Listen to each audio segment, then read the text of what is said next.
Hello guys, welcome to my channel. এটা আমার first video, আর দুটো শর্টস আগে আপলোড করেছি, কিন্তু এইটাই অফিসিয়ালি আমার ফার্স্ট ভিডিও। তো তোমরা আমাকে সাপোর্ট করো, আমি এইটুকুই চাই। আর আমি এখানে ড্রেস মেকিং ভিডিওস দেবো,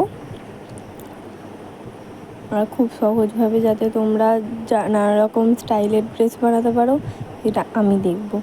তাও চলো ফার্স্টে আমি ড্রেস কাটিং করে নিই। তো আমি ফার্স্টে ওপরের পার্টটা কাটছি। আমি এখানে আজকে একটা আনারকলি বানাবো।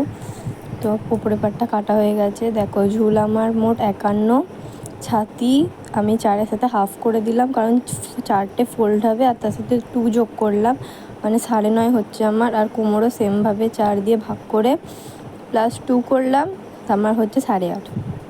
শেষ তো 15ই থাকবে। হাতাটার আমি লেন্থ নিয়ে নিয়েছি 23, আর তার সাথে 2 যোগ করে নেবো, মানে 25। আর 8, মানে তোমার হাতের মুহুরি, এটা 8/2 4, আর তার সাথে 1 যোগ করে নিলাম, কারণ মুড়তে তো হবে, আর তাই 5। আর এখানে পুরো টোটালটা দেওয়া আছে, আর সেটা দেখে না। পুরো এইটা হলো মেন। আর আমি চলো এবার শেষটাও নেবো।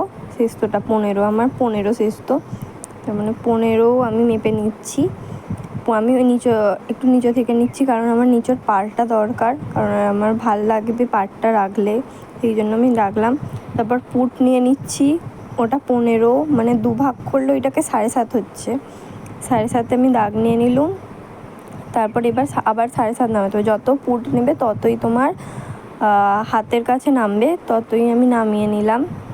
অনেকে আবার দুটো আলাদা আলাদা মাপ নেয়, আমি নিই না, আমার হয়ে যায় এটাই। হাতার কাছে একটু গোল করে নিচ্ছি, যাতে কাটিং করতে সুবিধা হয় আর শেপটা যাতে আসে। তো কাটা নেওয়া হয়ে গেলার পর ওইটা আমি আবার অস্ত্রর কাছে ফেলবো। তবেই আগে অস্ত্রও কেটে নিতে পারে। আমি আগে কাপড়টা কেটে নিয়েছি। কাটা হয়ে গেছে, এবার গলার মাপ নেবো। আমি সামনের গলার মাপ নিয়েছি 7, দেখে নাও, আর 6, আর পেছনের গলার 8। আর সামনেটা একটু ভি টাইপের ডিজাইন দিয়েছি, পেছনটা 4 চৌকো দিয়েছি।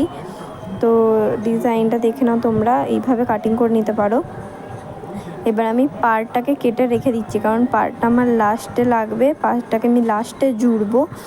আর পাড়টা এমনি রেখে দিতে পারো, আমি যেহেতু কুচি দেওয়া বানাচ্ছি, অনেকে পাড়টা রেখেও দিতে পারে এমনি সিম্পলভাবে রাখার জন্য, কিন্তু আমি পাড়টা দিয়ে কিছু একটা বানানোর চেষ্টা করব, সেই জন্য আমি রেখে দিয়েছি। এবার হাতাটা আমি তখন কাটানো দেখাইনি, এখন দেখে নাও কাটা। তো আমার 7.5, তো যেটা দেখলাম ছাতির কাছে যেটা নামিয়েছিলাম ওই মাপটা, ওটা 7.5 অবধি ছিল। তো এবার এইটা 8 অবধি নিলাম, যাতে এক্সট্রা থাকলেও অসুবিধা নয়, কম না পড়ে। আর 1 ইঞ্চ নামিয়ে শেপ দিয়ে নিলাম। শেপ দিয়ে নেওয়ার পর এবার নিচে মাপটা নেব 5, কারণ আমার হাতের মুহুরি ছিল 5।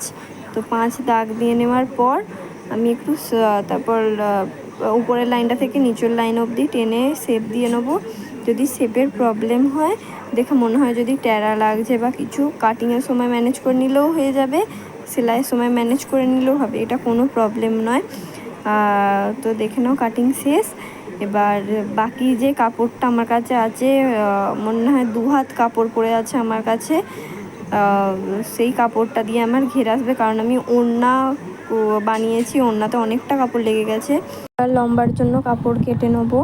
লম্বাতে আমার 51 ছিল, শেষ তোর 15 বাদ দিয়ে দেবো। আর তার সাথে পাড় আমি যেহেতু এক্সট্রা কেটেছিলাম, তার থেকে 4 বাদ দিয়ে মোট আমার 32 হচ্ছে। তো 32 কাটিং করে নেবো।